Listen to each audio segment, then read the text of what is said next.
So, let's talk about the Suicide Squad movie, shall we?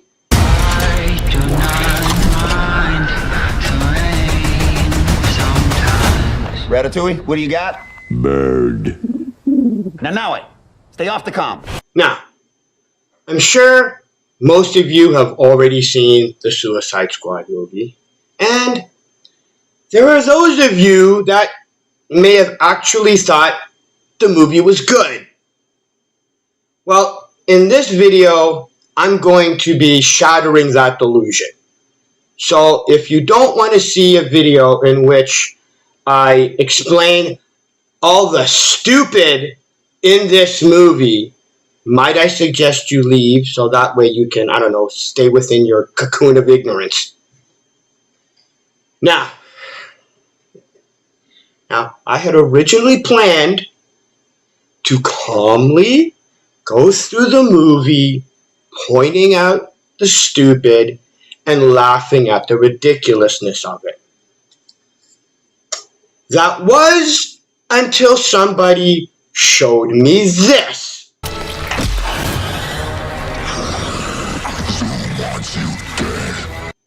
What? What? You're trying to tell me that in the DC or whatever passes for the DC universe, because in the Flash TV show, you're trying to tell me that in the Flash TV show, we have this King Shark?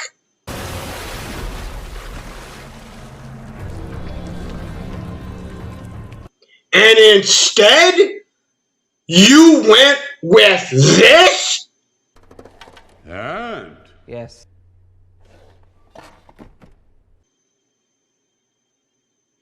Why? Why? What? Why? Why would you give us this? new dumb friends.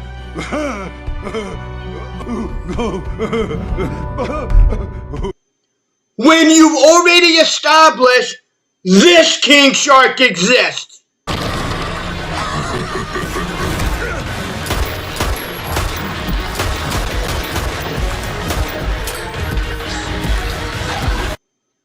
Like, if I had known about this when I did my rant video, you're goddamn right I would have talked about it.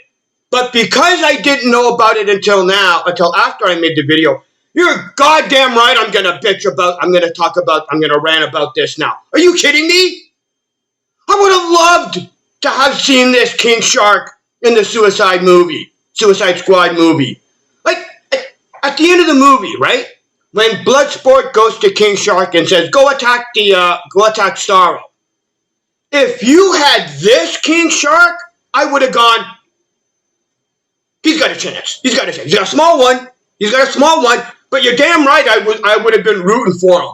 I don't know what he would have done. I don't know how much or how little damage, but you're goddamn right I would have been cheering for this King Shark as opposed to this King Shark. Because when this King Shark went after, Starro, and this happened,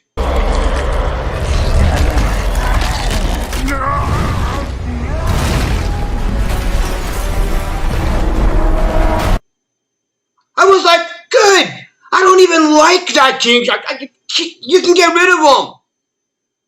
And I'm going, and I was looking at this, and I'm going, why would James Gunn and DC go, let's give this version of the King Shark. And then I realized this is a Baby Yoda version of this. That's what they did. They took this King Shark and went, let's give him the Baby Yoda treatment and we get this. Would you eat your friends? I know friends. You have no friends? If you did, would you eat them? No? Then can we be your friends? If I die because I gambled on love, it will be a worthy death. friends.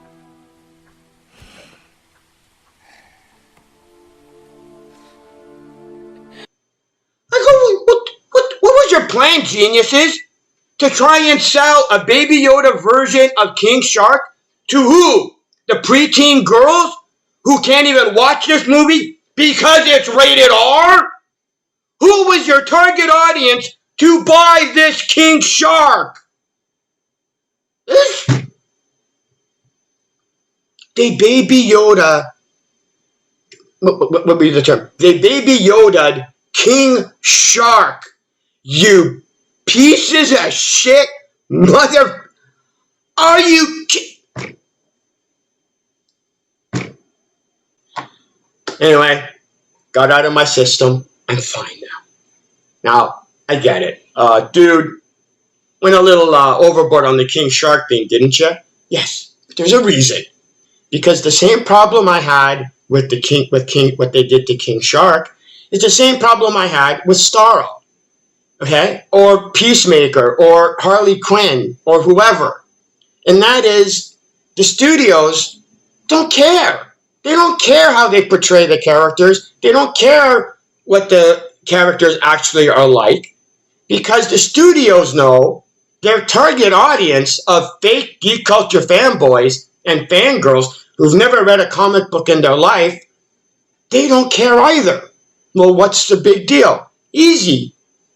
That's their target audience. The studios are making comic book movies not for the general audience, not for comic book fans, but for the fake geek culture fan base.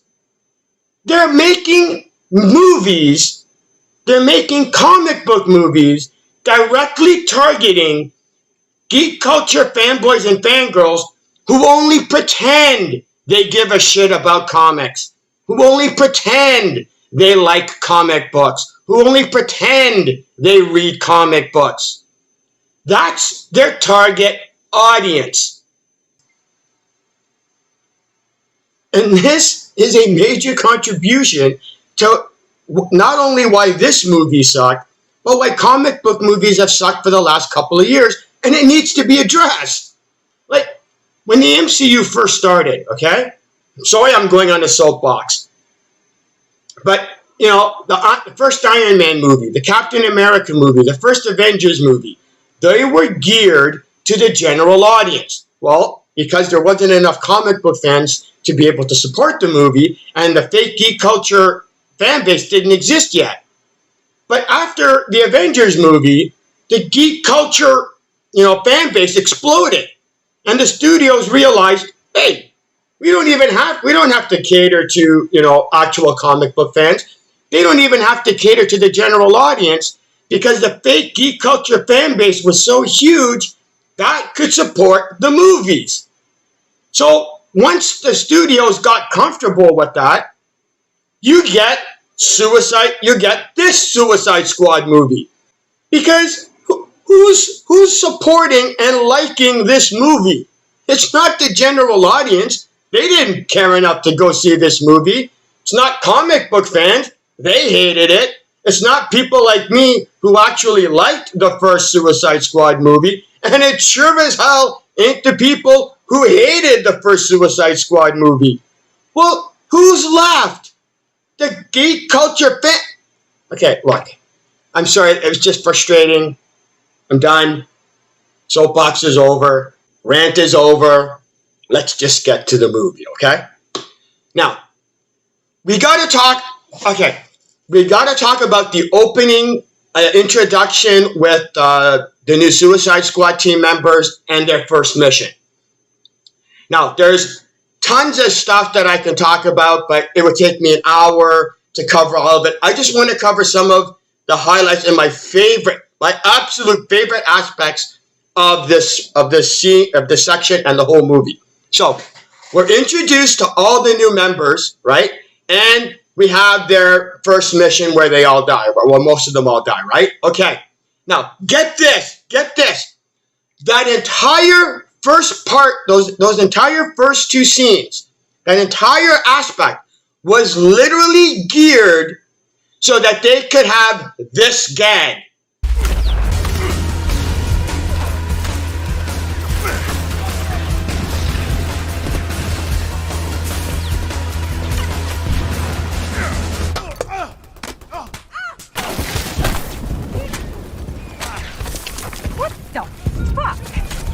I didn't pick the damn team. I'm serious. I'm serious.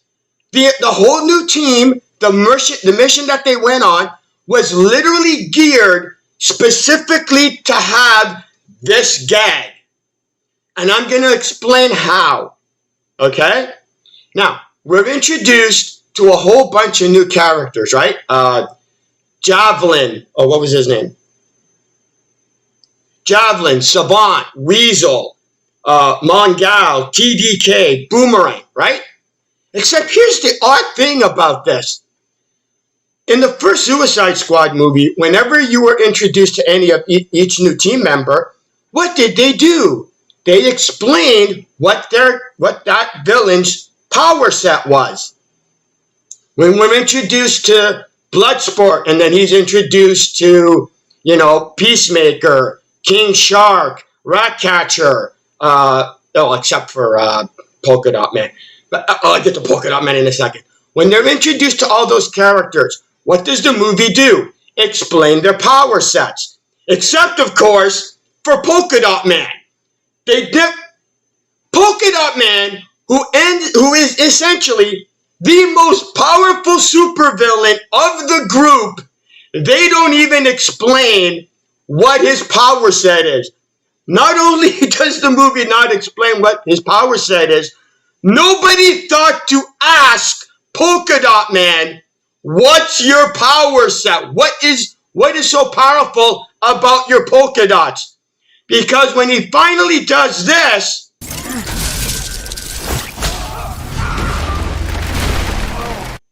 Peacemaker goes, so there's still polka dots. It never occurred to Bloodsport or Peacemaker to go, by the way, Polka Dot Man, what exactly do you do? What exactly is your power set with the polka dots? Never occurred to any of them to ask. Brilliant. But anyway, back to the first team, right?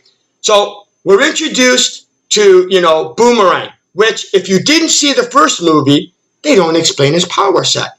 You're introduced to Javelin, who not only does the movie not explain his power set, you never actually see what is so special about his Javelin. And then when Harley Quinn has the Javelin, it's just the Javelin. It doesn't have any special powers. So are you trying to tell me that Javelin in this movie is a supervillain who just carries a javelin? What's his power set? What can the Javelin do?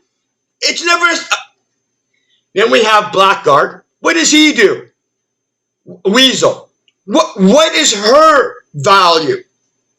Because when we're told about King Shark, we're told you need his strength. You don't in the actual movie, but at least where it's explained what purpose you have King Shark in the team for.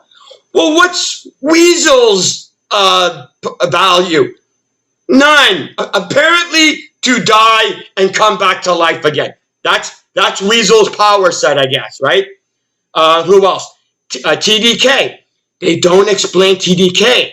Here's why they don't explain any of the power sets of any of the members of the first Suicide Squad team, so that they can then surprise you with this gag.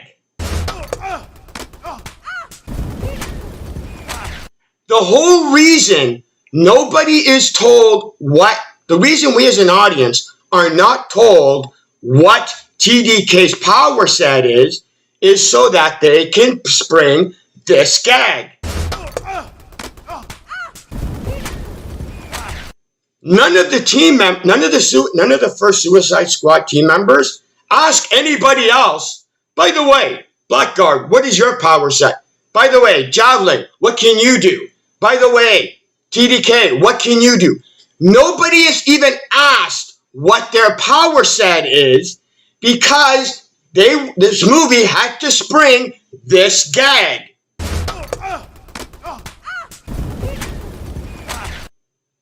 So the entire basis of the first team, which is entirely, expendable. Okay, Mongal. We know that Mongal, again, they don't explain Mongal's power set, but when she does reveal that she's, I guess, strong as, Captain America and can jump real high, but is apparently not fire retardant. That's the only super villain whose power set of the first Suicide Squad team do we actually have any information of other than TDK. Speaking of TDK, this is how badly they wanted this gag. TDK, okay, is, the detachable kid. He's from a DC comic book series called The Legion of Superheroes, whose adventures take place in the 30th century. They wanted this gag so bad that they took a comic book character from the 30th century and brought him back to the modern day just so that they could have this gag. Now, if that wasn't enough, the entire mission that they go to was a diversion. It was designed to be nothing more than a diversion so that the second Suicide Squad team with, Bloodsport, Peacemaker, Ratcatcher, the first team was designed to be nothing more than a diversion to allow the second team to get on without being, stopped or harassed and be able to get their mission. Well, if the only value that the first Suicide Squad team was to be a diversion, why not just send a tag team? Why did you have to waste and throw away all these expendable, D-list supervillains when a tag team would have been just as essential? The first Suicide Squad team wasn't even meant to defeat them. They were simply meant to die then and there. So the whole point of having that team go to that island and get shot up and be the diversion was for guess what reason? So that the movie could have this gag.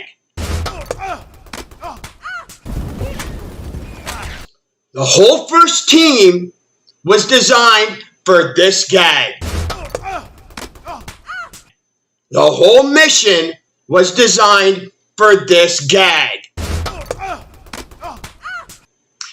Now, you're probably going, hello, it wasn't established as a diversion. The movie specifically establishes that Blackguard alerted the army ahead of time and set up that team. Really? Well, if that's the case, why did Amanda Waller tell, Bloodsport this?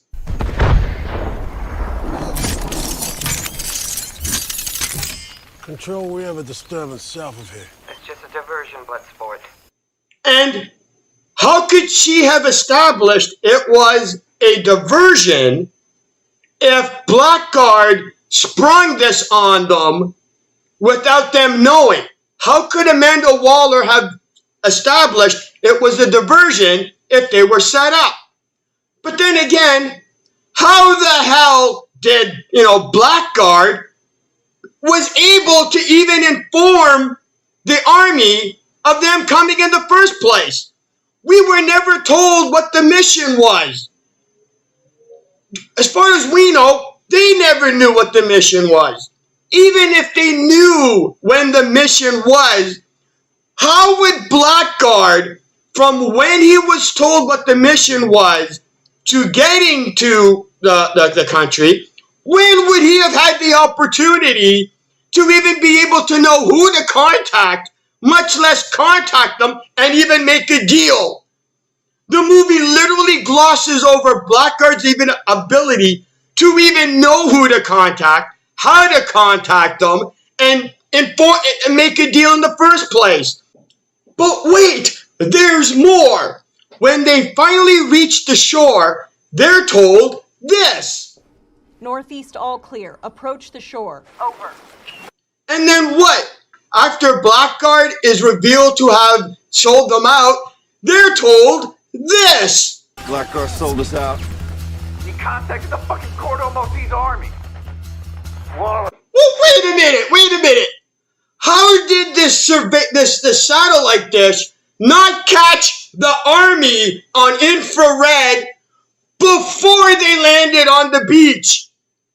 Like, were they invisible before when they landed on the beach, and they only revealed themselves through their heat signature after they revealed? Are you goddamn kidding me, you lazy ass bullshit writers of this film? You literally had this movie have the satellite scan show the army, and that the people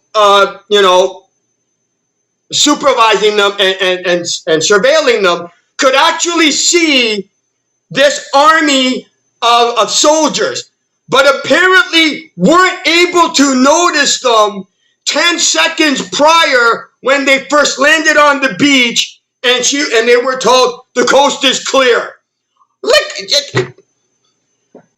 Oh, and then once the shit hits the fan, what does Savant do? He starts swimming, and I'm going, where the hell are you going? Like, what's your plan? Even if Amanda Waller didn't blow up his head, right? Where was Savant going? What was he gonna do? And then we have Harley Quinn, right? I love how Harley Quinn was requisitioned a rocket launcher, right? And then when they when they finally reach the beach, right? Wasn't it so convenient how Harley Quinn decided, hey, let me take out the rocket launcher for no reason? I mean, it's not like we were gonna have to deal with an army or anything. Let me just, conveniently take out the rocket launcher. I don't know, just in case, I guess. Lazy ass bullshit writing. Now, obviously, there's like dozens of more stupid in these two scenes, but there's no sense in covering it because I don't want to spend an hour on just the first 10 minutes of this movie. And besides, those of us that actually have an IQ above 2 digits, double digits, we already know all the stupid in this scene. And for those of you who actually like this movie and didn't catch any of this stupid, even if I point it all out to you, you don't care. You don't care, okay? You're too stupid to even care about all this stupid, even if I point it out to you. So we're done that. Let's keep going. So then we have Bloodsport. And now I understand how Bloodsport was meant to replace Will Smith's Deadshot. All the way down to the daughter that he has to deal with and be used to as blackmail to, do the mission. All the way down to that. But they go, you know what? We don't want to make it exactly the same. So we're going to establish how, Bloodsport has absolutely no interest in his daughter. Absolutely has no interest in his daughter. But once Amanda Waller threatens, Bloodsport with having his daughter be put to jail, all of a sudden, that's good enough. I'll do your mission. Wait a minute. You had that entire rant between, Bloodsport and his daughter on how they hate each other, don't care about each other, have no interest in each other. But then Amanda Waller goes, well, if you don't do it, I'm putting you to jail. All right, I'll do it. I mean, come on. It was so forced and so pathetic. So then the Suicide Squad team, they're on the beach, right? And Peacekeeper says, how are we supposed to get into the city limits with, Tiger Shark? And Bloodsport goes, how the hell should I know? And then they try to gloss over the fact that they have no plan on actually how to get Tiger Shark into the city limits. By doing the whole, eat a bag of dicks joke and the whole thing. No, wait a minute, time out. How are you supposed to get Tiger Shark into the city limits? Amanda Waller established no plan whatsoever on how they were supposed to do it. Bloodsport has absolutely no idea how to do it. There is no plan established on how to actually get to Jotunheim. Okay? Gee, it's a good thing Colonel Flag got captured and they had to rescue him, and he just happened to have been captured by the rebels who were able to get them, that bus or whatever, and the driver to get to the city limits. Gee, that was convenient. No, that's called lazy ass bullshit writing. But then we have them at camp, right? And Tiger Shark is about to eat Ratcatcher. And then this is what Bloodsport does to King Shark to stop him.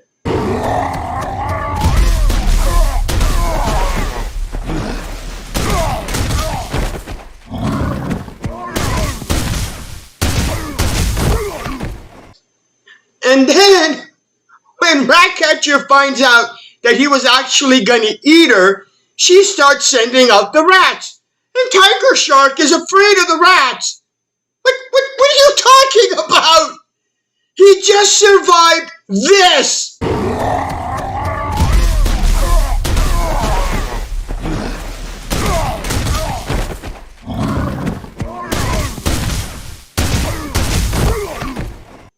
And that didn't even break his skin. What the hell are the rats gonna do to him?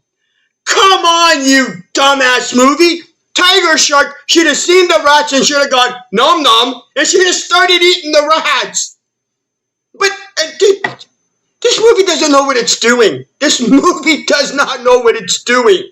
Oh, and to further establish how this movie has no goddamn clue what it's doing, we have this scene. Oh my God! Oh my God, I'm good at my job. I found him. Check it out.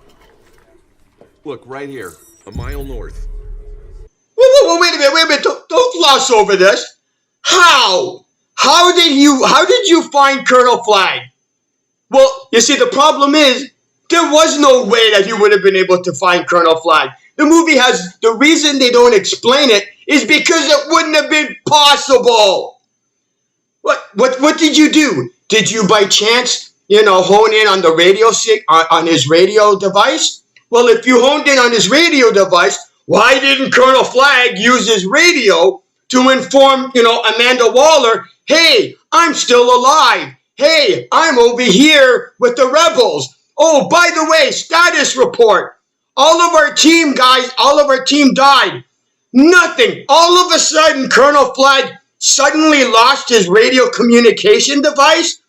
Bullshit! Bullshit, you lazy ass bullshit writers. There's no, this is so goddamn, but the whole point of all of this was so that, the Suicide Squad team could go enter the camp of the freedom fighters or whoever and kill all of them. Okay, fine. But then we get that this is my favorite scene of the entire the camp, freedom fighter camp, is this scene.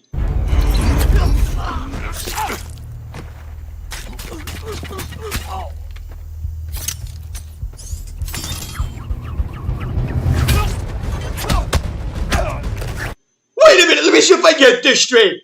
These three guys actually were facing Bloodsport and, Peacekeeper, saw them kill those 3 guys, saw Bloodsport walking towards them, and then once they were on screen, started attacking them. Are you, you lazy bullshit movie? Why didn't they, draw weapons? Why didn't they scream, hey, intruders, nothing? No, because they were off screen, it doesn't count.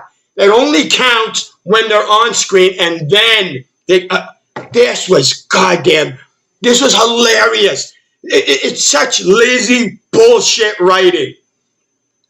But then they finally reach the tent, right, where Colonel Flag is. And what do? Polka Dot Man causes the tower to fall. Does Colonel Flag or anybody else hear this? No. Apparently, the ground was too soft or whatever. I guess that tea was really good, and they didn't notice, they didn't hear the tower falling right beside the tent they were in. Oh my God, this is useless. Then we're introduced to Starro, but I've already covered my thoughts on Starro in my rant video, and I'm not going to repeat it here. Then there's, Harley Quinn with General Luna, I think, and that whole scene with her and the guards and stuff. And again, I covered that in my rant video. You know what? To be honest, I've covered most of the big shit, the big stupid and ridiculousness of this movie, and I've already covered it, plus what I did in my rant video. And you know what? I'm done with this movie. I'm done. There's dozens more. There's obviously dozens of little stupid that I could point out, but you know what? I'm done. I'm done. I've had it.